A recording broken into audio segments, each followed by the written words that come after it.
In the pre-dawn darkness of March 27, 1992, while most of Kerala slept peacefully, a young woman's scream pierced the silence of St. Pugh's ex-convent in Kottayam. By morning, Sister Abhaya would be found floating in the well of her own hostel, her death sparking one of India's most controversial murder investigations. What began as a simple case of suspected suicide would evolve into a 28-year battle against institutional cover-ups, witness intimidation, and a justice system that seemed determined to bury the truth as deeply as the victim herself. This is the story of how a 21-year-old nun's quest for a glass of water in the middle of the night led to her death, and how her memory became the catalyst for one of the most persistent fights for justice in modern Indian history. It's a tale that reveals the dark underbelly of religious institutions, the power of public activism, and the extraordinary lengths some will go to protect their secrets. The morning mist hung heavy over the backwaters of Kottayam as the first light of dawn crept across the ancient spice-scented landscape of central Kerala. St. Pugh's ex-convent stood like a fortress of faith among the coconut palms and pepper vines, its red-tiled roofs and whitewashed walls promising sanctuary and spiritual growth for the young women who called it home. The convent hostel housed dozens of students and novice nuns, their days structured around prayer, study, and service in the tradition that had guided Catholic education in India for centuries. Inside those walls lived Sister Abhaya, born Anupa Mary Thomas, a bright and devoted young woman from Nanya, a small town in Kottayam district. At 21, she possessed the kind of quiet determination that marked her as someone destined for leadership within the church hierarchy. Her family had entrusted her to this sacred space, believing that here she would find not just education, but protection and guidance on her spiritual journey. The hostel was more than her temporary home. It was supposed to be her sanctuary. But sanctuaries, as history has shown us repeatedly, can become prisons when those entrusted with protection become predators instead. Sister Abhaya was known among her peers for her disciplined study habits and deep devotion to her faith. On the night of March 26, 1992, she followed her usual routine. Evening prayers concluded at 9 o'clock, and by 10, the hostel had settled into the peaceful quiet that marked the end of another day in service to God. The corridors, which during daylight hours echoed with the voices of young women discussing theology and sharing dreams of service, now held only the soft whispers of final prayers and the gentle closing of doors. At 4 o'clock in the morning, while darkness still blanketed the convent grounds, Sister Abhaya woke. This was not unusual for her.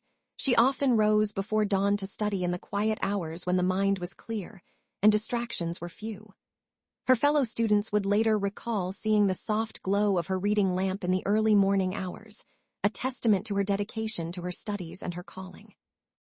On this particular morning, she made her way to the hostel kitchen, seeking nothing more threatening than a glass of water to accompany her pre-dawn study session. What happened in those quiet corridors between 4 in the morning and daybreak would remain a mystery for nearly 3 decades, but the consequences were immediate and devastating. When the sun rose over the convent walls that morning, Sister Abhaya was no longer among the living. Her body was discovered floating in the well within the hostel compound, her white habit darkened by the water that had become her tomb. The discovery sent shockwaves through the convent community. Here was a young woman in the prime of life, devoted to her faith and her studies, found dead under circumstances that defied easy explanation. The initial reaction was one of profound grief mixed with bewilderment. How could such a tragedy occur within the protected walls of a religious institution? What could have driven a faithful young nun to such despair that she would take her own life in such a manner? But even as the community mourned, questions began to emerge that would prove far more disturbing than any simple explanation of suicide could address. The investigation that followed would reveal a web of corruption, cover-up, and institutional protection that reached into the highest levels of the Catholic Church in Kerala and beyond. The local police who first responded to the scene were quick to classify Sister Abhaya's death as an unnatural death, a bureaucratic designation that allowed for multiple possibilities while committing to none. Within hours, however, the classification shifted to possible suicide, a conclusion that seemed to satisfy the immediate need for answers while avoiding the more complex questions that a murder investigation would inevitably raise.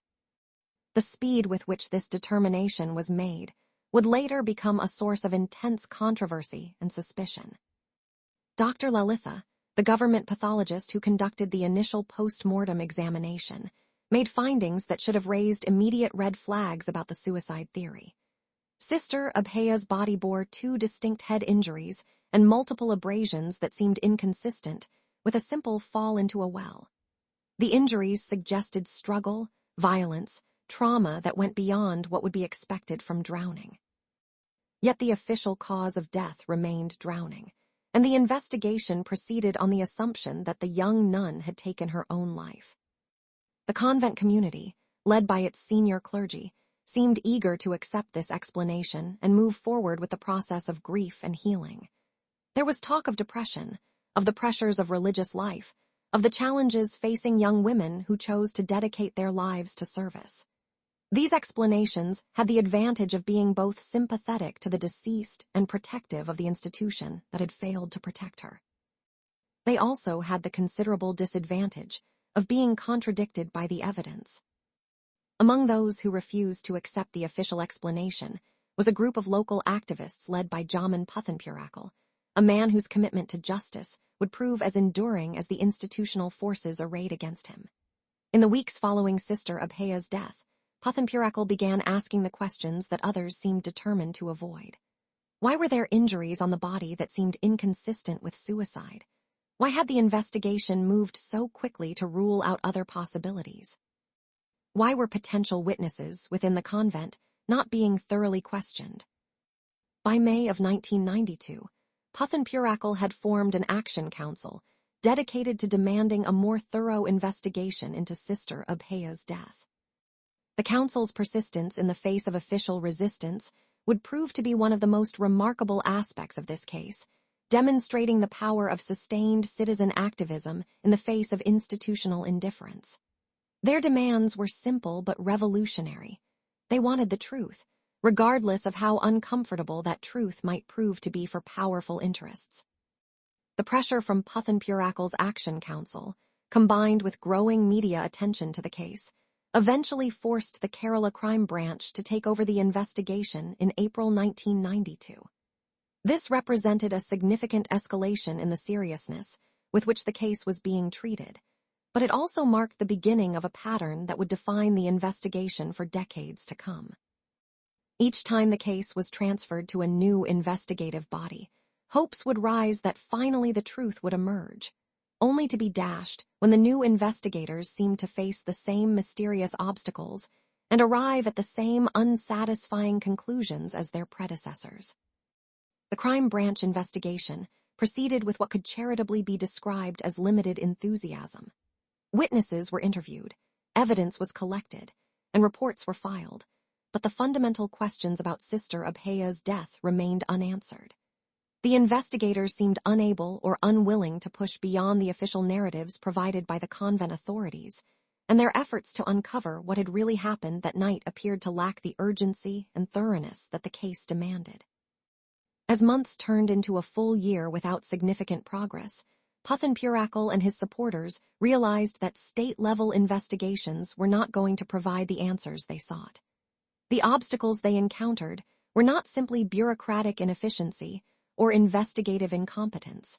There seemed to be active resistance to uncovering the truth about Sister Abhaya's death. This resistance suggested that the stakes in this case went far beyond the death of one young woman, that powerful interests had reasons to prefer that certain truths remain buried. In March 1993, exactly 1 year after Sister Abhaya's death, their persistence finally paid off when the Central Bureau of Investigation officially took over the case. The CBI represented the highest level of investigative authority in India, an organization with the resources and independence necessary to pursue leads regardless of local political pressures or institutional influence. The transfer of the case to the CBI was seen by activists and Sister Abhaya's family as a vindication of their refusal to accept easy answers and a promise that finally the full truth would emerge. But the CBI's involvement would prove to be both a blessing and a curse for those seeking justice for Sister Abhaya. While the central agency brought greater resources and national attention to the case, it also introduced new levels of bureaucratic complexity and political consideration. The investigation that many hoped would be swift and decisive, instead, became a marathon of false starts, contradictory reports, and institutional frustration that would span nearly 3 decades. The first CBI final report, released in 1996 after 3 years of investigation, was a masterpiece of bureaucratic non-commitment. Despite having access to all previous evidence, the ability to re-interview witnesses, and the resources to conduct new forensic examinations, the CBI concluded that it was unable to determine whether Sister Abhaya's death was suicide or homicide. This conclusion satisfied no one and answered nothing, leading the court to reject the report and demand a more thorough investigation. The rejection of the first CBI report marked a turning point in public perception of the case. What had initially been seen as a tragic but isolated incident was now being recognized as something far more significant, a test of whether India's investigative institutions had the courage and competence to pursue justice when it meant challenging powerful religious and political interests. The case was becoming a symbol of the broader struggle between accountability and institutional protection that defines so many high-profile investigations in India. The second CBI report, released in July 1999, represented a significant shift in the agency's official position. After additional years of investigation, the CBI now concluded that Sister Abhaya's death was indeed a homicide, not a suicide. This conclusion vindicated those who had questioned the original findings and suggested that the investigation was finally moving in the right direction. However, the report's conclusion was accompanied by an admission that proved almost as frustrating as the previous non-conclusion. Despite determining that Sister Abhaya had been murdered, the CBI claimed to be unable to identify any suspects in the case. This second report was also rejected by the court, which found it impossible to accept that investigators could determine a murder had taken place, but be completely unable to identify any potential perpetrators. The rejection reflected a growing judicial impatience with the CBI's handling of the case, and an insistence that India's premier investigative agency could and should do better when pursuing justice for a young woman whose death had captured national attention. The pattern established with the first 2 reports continued with the third CBI report, released in August 2005. This time, the agency claimed that their extensive investigation had found no involvement of individuals in Sister Abhaya's death, a conclusion that seemed to contradict their previous finding of homicide while offering no alternative explanation for what had occurred. Once again, the court rejected the report, and once again, those seeking justice for Sister Abhaya found themselves back at the beginning of what was starting to feel like an endless investigative cycle. By this point, the Sister Abhaya case had become something more than a murder investigation. It had evolved into a cause célèbre for activists, journalists, and ordinary citizens who saw in the case a reflection of broader problems with how justice was administered in India, particularly when it involved challenging powerful religious or political institutions. The case was discussed in newspapers, debated in television programs, and referenced in political speeches as an example of systematic failure to protect the vulnerable and hold the powerful accountable. The turning point came in 2007 when a new CBI team, perhaps motivated by the sustained public pressure and judicial criticism of their predecessors, decided to employ more advanced investigative techniques. They conducted narcoanalysis, a controversial but sometimes effective method of questioning suspects using substances that supposedly make lying more difficult. More importantly, they began to question the validity of earlier forensic reports and to re-examine evidence that had been collected, but perhaps not properly analyzed in the initial investigations. This new approach began to yield results that had been absent from over a decade of previous investigations. The advanced forensic techniques revealed evidence that had been overlooked or misinterpreted by earlier investigators, and the more aggressive questioning of potential witnesses began to break down the wall of silence that had protected those responsible for Sister Abhaya's death. For the first time since 1992, it appeared that the investigation was making genuine progress toward identifying and prosecuting those responsible for the young nun's murder. The breakthrough came on November 19, 2008, when the CBI finally made arrests in the Sister Abhaya case. The 3 individuals taken into custody represented a shocking revelation about the nature of the crime and the reasons why the investigation had faced such sustained obstacles. Father Thomas Cotter and Father Jose Puthrakale, both Catholic priests, were arrested along with Sister Sephi, a nun who had been living in the same convent as Sister Abhaya at the time of her death. The arrests sent shockwaves through the Catholic community in Kerala and beyond. The idea that Catholic clergy had been involved in the murder of a young nun challenged fundamental assumptions about the moral authority of religious institutions and the safety of those who dedicated their lives to religious service. The arrests also provided a compelling explanation for why the investigation had faced such sustained resistance. Powerful religious authorities had reasons to protect the accused and to prevent the full truth about Sister Abhaya's death from emerging. The investigation revealed a motive that was as disturbing as it was predictable. According to the CBI's findings, Sister Abhaya had witnessed Father Cotter and Sister Sephi in a compromising situation during her early morning trip to the kitchen for water. The young nun's unexpected presence threatened to expose a sexual relationship that would have scandalized the religious community and destroyed the careers of those involved. Rather than face the consequences of their actions being revealed, the investigation alleged they had decided to silence the witness permanently.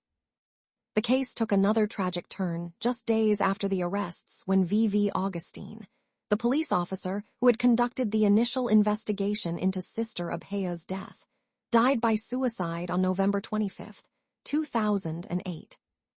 Augustine left behind a note claiming that he was being pressured by the CBI to change his testimony about the original investigation, and his death added another layer of controversy to a case that had already generated more than its share of questions about official conduct and institutional pressure. Augustine's death highlighted the personal toll that the Sister Abhaya case had taken on many of those involved in the investigation over the years. The case had become a career-defining challenge for multiple generations of investigators, prosecutors, and judicial officials, many of whom had found themselves caught between their professional obligations to pursue justice and the various pressures to allow the case to fade away quietly. The formal charges were filed on July 17, 2009, marking another milestone in the long journey toward justice for Sister Abhaya. Father Cotter, Father Puthrakale, and Sister Sephi were charged with murder, destruction of evidence, and criminal conspiracy, charges that carried the potential for life imprisonment if the prosecution could prove its case in court. The charges represented the culmination of over 17 years of investigation, and the validation of the activists who had refused to accept that Sister Abhaya's death would remain unsolved. However, the path from charges to conviction would prove to be almost as challenging as the investigation itself had been. Throughout the 2010s, as the case slowly made its way through the judicial system, the prosecution faced a series of obstacles that seemed designed to prevent the truth from emerging. Key witnesses turned hostile, claiming they could not remember crucial details or denying statements they had previously made to investigators. Evidence went missing or was tampered with, and there were allegations that powerful interests were working behind the scenes to ensure that the accused would never face the full consequences of their alleged crimes. The systematic intimidation of witnesses represented one of the most disturbing aspects of the case's progression through the courts. People who had initially provided crucial information to investigators suddenly developed selective amnesia when called to testify in court. Others received threats that convinced them the risks of telling the truth outweighed their civic obligations to pursue justice. The pattern was so consistent and so comprehensive that it suggested a coordinated effort to undermine the prosecution's case. Despite these obstacles, the prosecution persisted in building their case against the 3 accused individuals. They presented evidence of the alleged motive, testimony from witnesses who had not been intimidated into silence, and forensic evidence that supported their theory of how Sister Abhaya had died. They argued that the young nun had been killed to prevent her from revealing what she had witnessed, and that the subsequent cover-up had involved not just the 3 accused individuals, but a broader network of people who had worked to protect them from accountability. The defense, naturally, challenged every aspect of the prosecution's case. They argued that the evidence was circumstantial, that the investigation had been flawed from the beginning, and that their clients were being scapegoated for a crime that may not have been a crime at all. They pointed to the many years that had elapsed between Sister Abhaya's death and the arrests, arguing that such delays made it impossible to conduct a fair trial or to determine what had really happened on that March night in 1992. Throughout this legal battle, public interest in the Sister Abhaya case remained intense. The case had become a symbol of broader issues about accountability within religious institutions, the treatment of women in traditional hierarchical structures, and the ability of India's justice system to pursue truth regardless of the power and influence of those involved. Every development in the case was followed closely by media and discussed extensively in public forums. The case also highlighted broader questions about the Catholic Church's handling of scandals involving clergy. The Sister Abhaya case was taking place against the backdrop of growing international awareness of sexual abuse and cover-ups within the Catholic Church, and many observers saw parallels between the institutional protection that seemed to have initially shielded the accused in this case and similar patterns of protection that had been documented in other countries and contexts. Finally, on December 23, 2020, nearly 28 years after Sister Abhaya's death, a special CBI court in Tiruvananthapuram delivered its verdict in the case. The court found Father Thomas Kator and Sister Sephi guilty of murder and sentenced both to life imprisonment. The third accused, Father Jose Puthrikale, was acquitted due to insufficient evidence linking him directly to the crime. The conviction represented a landmark moment, not just for those who had sought justice for Sister Abhaya, but for anyone who believed that accountability should not depend on one's position within powerful institutions. The court's verdict validated the decades-long struggle of activists like Jaman Puthanpurakal, vindicated the persistence of investigators who had refused to accept easy answers, and provided some measure of closure for Sister Abhaya's family and supporters. However, the conviction also came with the bitter recognition that justice delayed is often justice denied. Sister Abhaya had been dead for 28 years, longer than she had lived. Many of those who had fought for justice in her case, including some key investigators and activists, had not lived to see the final verdict. The institutional failures that had allowed the case to drag on for so long had extracted their own toll on everyone involved. The Sister Abhaya case forces us to confront uncomfortable questions about the institutions we trust to protect the most vulnerable members of our society. How does a place of worship become a scene of murder?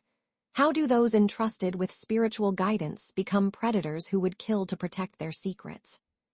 How does a justice system, designed to provide swift and fair resolution of criminal cases, become an obstacle course that can be navigated successfully only by those with extraordinary persistence and resources?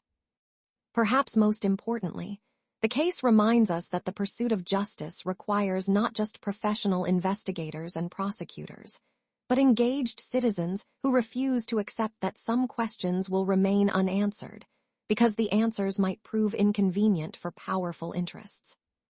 Without the sustained activism of people like Jaman Puthanpurakal and the broader Action Council that formed around Sister Abhaya's case, it is entirely possible that her death would have been forgotten, dismissed as a tragic suicide that warranted no further investigation. The story of Sister Abhaya is ultimately a story about the power of persistence in the face of institutional resistance.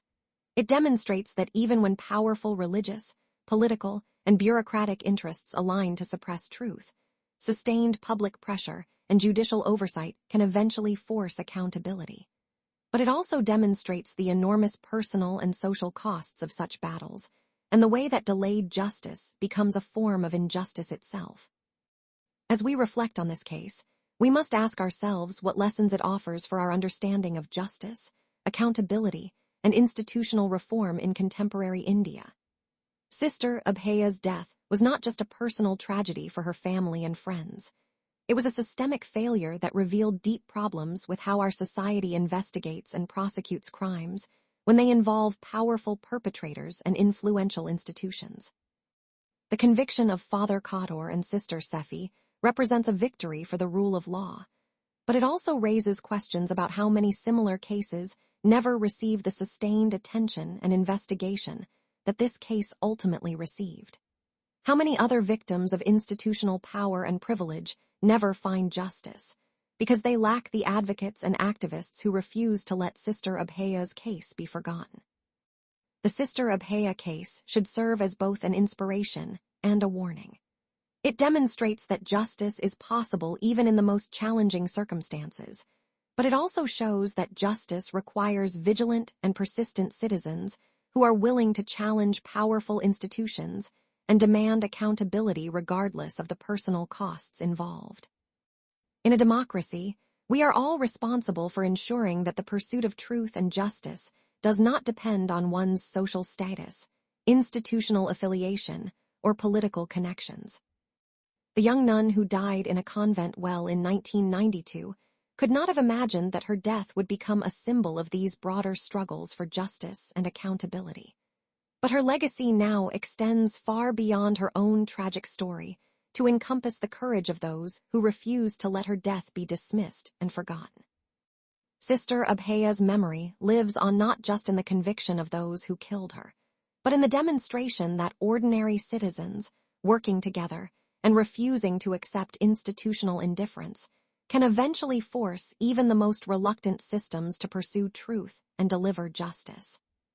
The next time you hear about a case being closed too quickly, witnesses being intimidated, or powerful institutions being protected from scrutiny, remember the story of Sister Abhaya and the 28-year battle to bring her killers to justice. Remember that justice requires not just professional investigators and prosecutors, but engaged citizens who refuse to accept that some questions will remain forever unanswered. The price of justice, as Sister Abhaya's case demonstrates, is eternal vigilance and the courage to continue fighting even when victory seems impossible. This is the story of Sister Abhaya, a young woman whose quest for a glass of water in the pre-dawn darkness led to her death, and whose memory became the foundation for one of India's most persistent battles for justice. It is a story that should inspire us to demand better from our institutions and from ourselves, and to never forget that every victim of injustice deserves advocates who will fight for truth regardless of how long that fight might take.